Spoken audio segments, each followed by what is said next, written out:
السلام عليكم ورحمة الله وبركاته. كلًا وعن وناكسن داوديال كسو دوادا ورئيس جاره أو إنه ليه لنا إنه مدحونها دولة جبلات كالصوماليات كوفور قلبيد مدن عبد العزيز حسن محمد لفتجران ورئيس جان داوديال وحقو دارين هاي هلجن كدبو حرين تدلك جاره هنا وجه جلباد الدجال كعرب ترك قوارثته ودوان كبلابنا يديجنا دا كوفور قلبيد سيدو إعلامية مدحونها جمهورية ugu horreyn mudane madaxweyne soo dhawow sharaf ay noo tahay la kulankaaga iyo inaad wareysiga naga ogolaato warbaahinta qaranka Soomaaliyeed ku soo dhawow madaxweynaha jamhuuriyadda wuxuu iclaamiyay in wajiga labaad ee ciribtirka qawaarijtu oo koonfur galbeed ka bilaabanayo koonfur galbeed diyaar ma u tahay howlgalkaas baaxadda weyn bismillahir rahmanir rahim alxamdulillahi rabbil caalamiin aad iyo aad u mahadsan tahay koonfur galbeed sida aad sheegtay madaxweynaha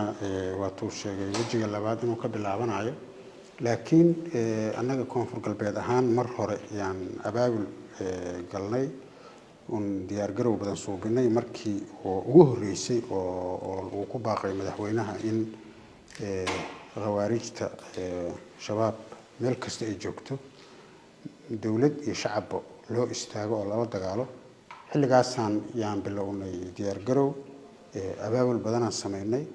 bulshada dhan aan ku wacyi gelinay ciidamada badan oo tababarro dhameeyay baan diyaarinay goobihii ay ka howlgeli lahaayeen yaan geynay ilaa iyo 3 gobolba in ay ka bilaabato qorshe ah oo abaabul ah yaan sameynay marka guud ahaan dadka reer koonfur galbeed shacabka iyo ciidamada dawladda iyo cid kastaba waxaan diyaar u nahay inaan aan qaybta ugu muhiimsan aan ka qaadano howlgalka iyo la dagaalanka argagixisada shabaab mudan madaxweyne sidaad ka warhayso halganku waxa uu ka socday deegaano kale oo galmudug iyo hirshabeelle oo muddo 7 bilood ah ay ku fududaatay in lagu xoreeyo dhul aad u badan marka aad eegto koonfur galbeed oo aad ka warqabto deegaanada kooban ee khawaarijtu ka joogaan inta ayaad isleedahay waa qaadan karaa howlgalka dib u xoreynta koonfur galbeed wallaahi aniga aragtidayda horta koonfur galbeed degmooyinkeeda say u badan yihiin kulli markii laga reebo 4 degmo inta kala xor waa waxa ay joogaan waa meelaha la isaga gooshaay iyo jidadka iyo sidii burcadnimada ahaa oo ay ku noolaayeen iyo inay miina galiyaan iyo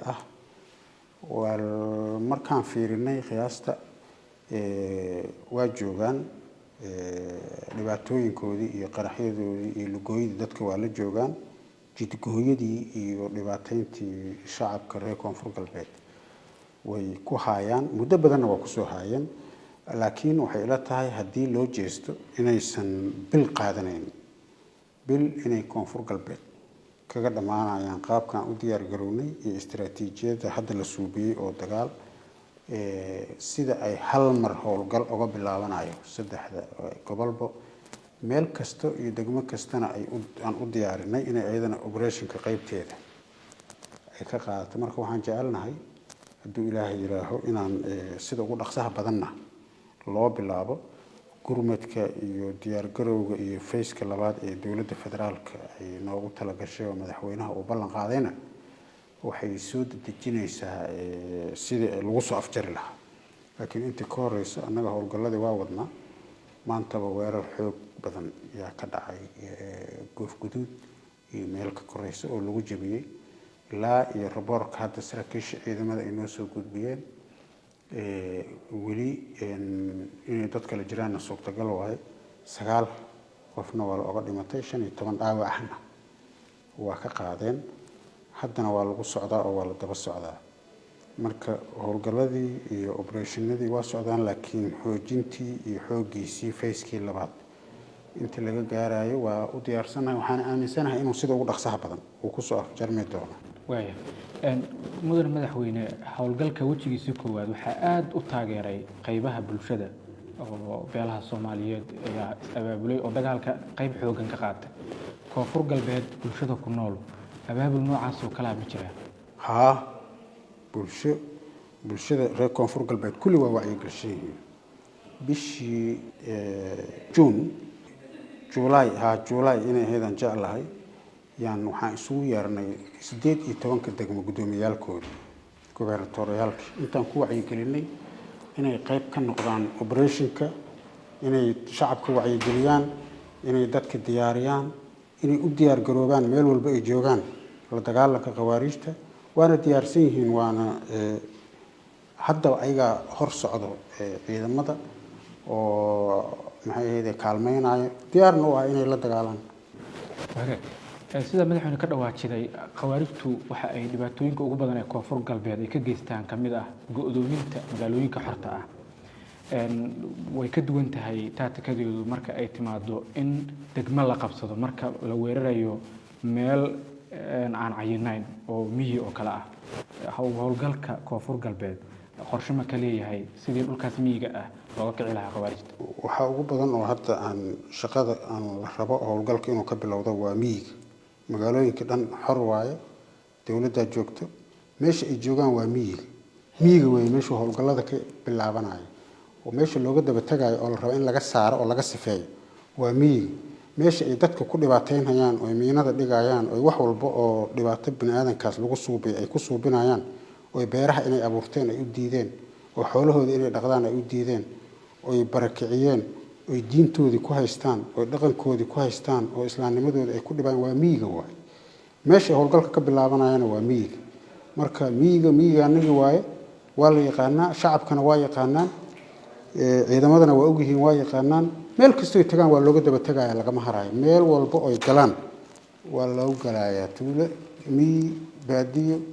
waxaan jecelnahay ilaahay idankiisa sida uu madaxweynaha uu ku baaqay fayska labaad ee howlgalka la dagaalanka khawaarijta koonfur galbeed ka bilaabanayo inuu noqdo kii Soomaaliya oo dhan ay kaga bixi lahaayeen, oo muddada ugu badan uu qaatana bil ay ku soo afjarmi doonto koonfur galbeed oo dhan iyo Soomaaliya oo dhanbo bil gudaheed looga saari doono insha Allah. ugu dambeyntii mudan madaxweyne, dad badan oo Soomaaliyeed oo dhalinyaro u badan oo ay qaldeen khawaarijtu ayaa hub u wada oo ay kamid yihiin dabcan dhalinyarada deegaanada koonfur galbeed. maxay tahay fariinta aad u dirayso dhalinyaradaas la qaldan?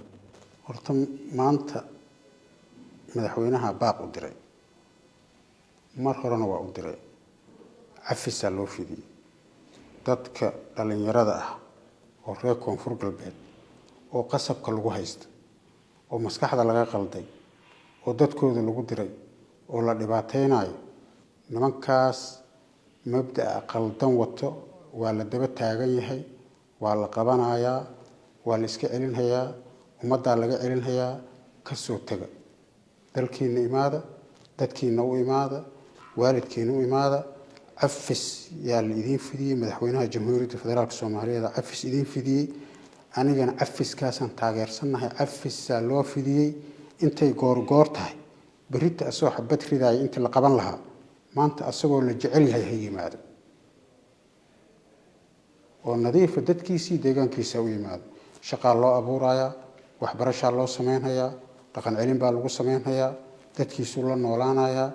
waxaan u sheegaynaa mar koobaad iyo mar labaad iyo mar saddexaad uga digaynaa, ha ku daba dhimanina. waxaan meeshay ku dhammaanayaan waa aragteen, nololna idinma aha. waana aaminsanahay dadka 3 nooc bay ku haystaan. dad xoog baa lagu haystaa, waa la qasbay, dad waa la qalday, dadna waa dad dhalinyaro oo meel loo socdo aan ogeyn. 3daba waxaan ku soo dhaweynaynaa gacmo furan. hadda intay goorgoor tahay oo cafiska uu furan yahay oo loo diyaarsan yahay in la soo dhaweeyo, isaga soo taga deegaankiina iyo dadkiina u imaado. وهجاك داود يال آدي آدي ومحسن هاي كاس وحوها مدحوينها دولة قبلات كصوماليات كوفر قلبيت مدن عبد العزيز حسن محمد لفتقران ووراي سجان قابن سينايي ورباحين تقرن كصوماليات انتينو كل مدونه وراي سجان مدلا مداه أمانتينو اسكو دوبان أمانا الله.